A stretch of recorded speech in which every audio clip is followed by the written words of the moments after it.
Newport Ducati, Triumph, and Aprilia.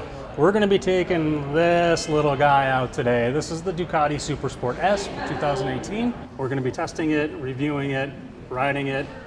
Did I mention riding it? We're going to be riding it. Are you going to ride it in sport mode? We'll talk about rider modes and what that's like. We'll talk about these Brembo brakes. We'll talk about this Olin suspension. We're going to talk about a lot of stuff. This is a great little bike, and we're going to bring the enthusiast perspective to it. Ducati designed and built the SuperSport for versatile sport performance, an everyday sport-inspired road bike of sorts that brings a level of comfort without losing sportability. At the heart of the machine is the Testastretta 937cc engine, a tried-and-true L-twin pushing 110 horsepower at 9,000 RPMs and 71.3 foot-pounds of torque. 80% of the power of this engine is available at 3,000 RPMs. Opting for the S model in the SuperSport line adds an Olin's fully adjustable suspension, an integrated seat cowl as standard, the Ducati quick shifting system derived from their race bikes. We spent a day with the SuperSport S and got to know the characteristics of the bike to get an overall impression and see if Ducati hit the mark with their versatile sports bike. The SuperSport S has 3 rider modes: Sport, Touring, and Urban. These affect the ride-by-wire throttle system, traction control, and ABS. We use the Touring mode for riding in traffic and Sport on the more scenic roads. Each is able to be manipulated manually, but the default settings worked well for us. Touring mode made the throttle response just a bit smoother when riding in traffic and splitting lanes.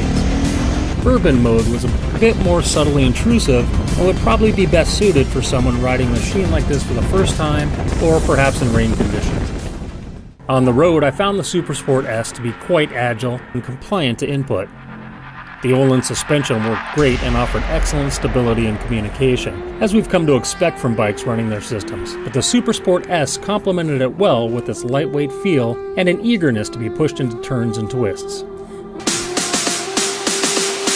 The Testastretta spun along nicely with more of a grunt than a hum, as you might expect from the twin. The stock exhaust note was also pleasant. Don't we all want a bit more volume? I think that's generally true, especially when riding a machine for just a day or two. As a day-in, day-out sport road bike, the stock exhaust would probably settle in just fine with me, and it'll look great too. She was a bit buzzy on the low end and didn't really want to smooth out and cruise under about 3,400 RPMs. This isn't a bike that likes to lug along on the bottom end. Keep the R's up a bit and you'll enjoy the ride. The transmission felt about as I expected, precise and pretty smooth. For some reason it was a little tough for me to find neutral at a stop. The Ducati quick shifting system that comes with the S model is really slick. It works well allowing upshifts without the use of the clutch or letting off the throttle. Downshifts are really good too, and the bike automatically gives a little throttle blip for rev matching. I feel it's really intended for times when you're hard on the throttle and building a lot of revs. I tried it out in a little bit of a more casual riding situation and didn't really feel as compliant. But the brakes were fantastic. They have a really great progressive feel.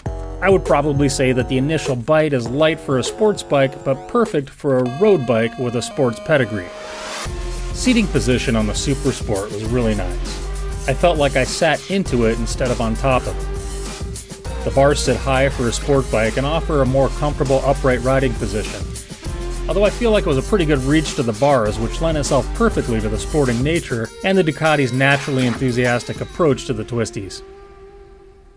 If I had to pick one gripe, it's got to be the amount of heat thrown onto the back of my legs at a stoplight. I guess some of that is the nature of a motorcycle with a fairing like this, and some of that is probably in the fact that I was in a pair of everyday jeans for my everyday real-world ride. If I had to pick 2 gripes, is that the mirrors were a little useless for me. Some of that is in the nature of sport bikes and wide shoulders, but really under about 3,500 RPMs you can't see much out of them anyways because it's just way too much vibration. All in all, it was a great ride, and I feel like it's a great value from Ducati. Starting just under $13,000 for the SuperSport, adding a couple thousand for the SuperSport S. What a great bike.